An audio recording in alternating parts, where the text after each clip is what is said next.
today is last day na natin dito sa Dipolog City. Babalik na tayo ng Cebu.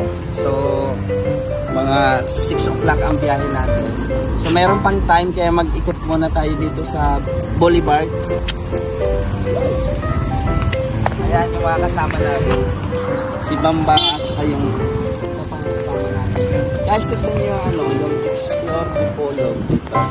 Alam nyo ba guys na ang boulevard na ito ay pinakamahabang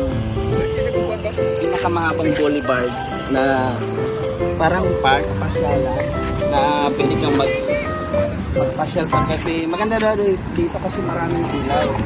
Tapos pwede kang mag-jogging. Sobrang haba dito guys. Hanggang sa dulo.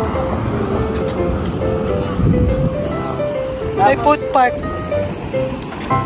Meron din doong food park na pwede kayong bumili ng mga pagkain paggabi. Look at this. Mga towers ay malo.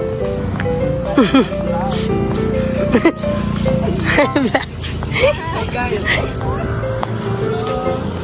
Solo.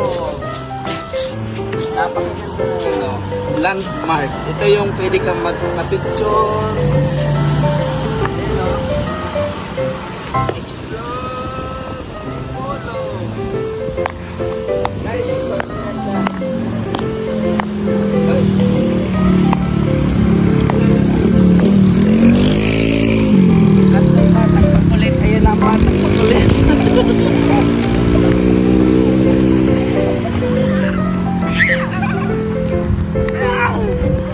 Ang bata makulit walang George.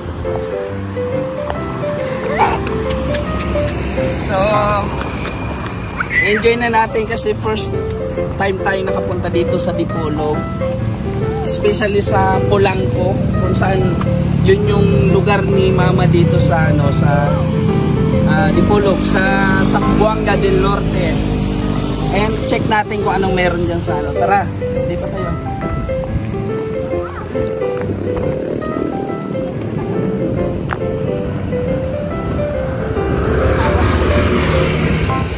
And dito rin merong mga designated para sa bike.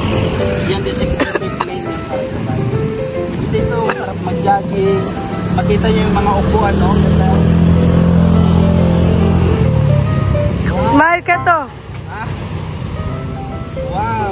Look at this. Maraming nanginis na doon.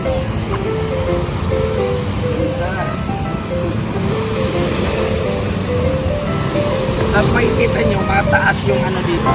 Kasi pagka maulan or may bagyo, hindi aabot yung tubig dito sa kalsada. And ang ano pala dito guys, pinong-pino yung buhangin na itim.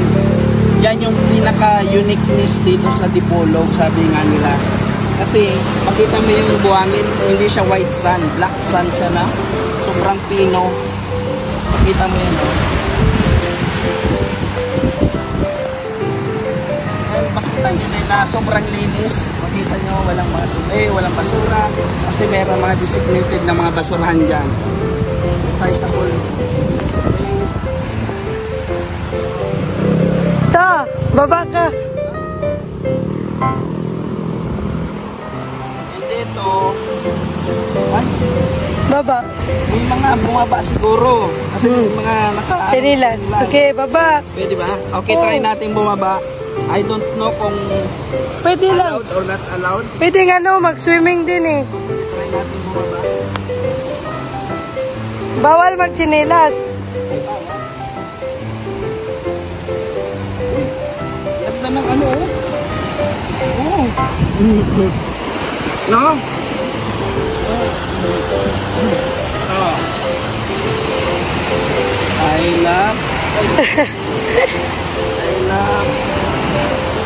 Dipolog. I love Dipolog. Ah, si tatay yun, pero nag-ano siya.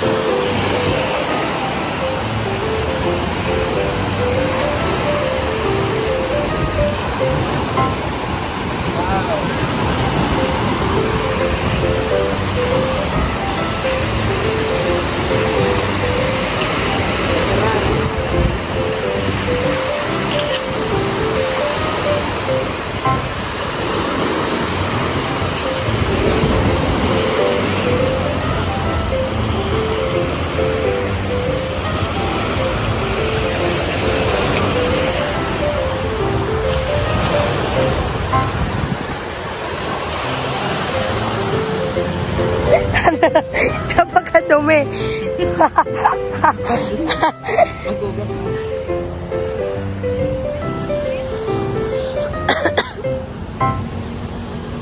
Hugas ng bahay.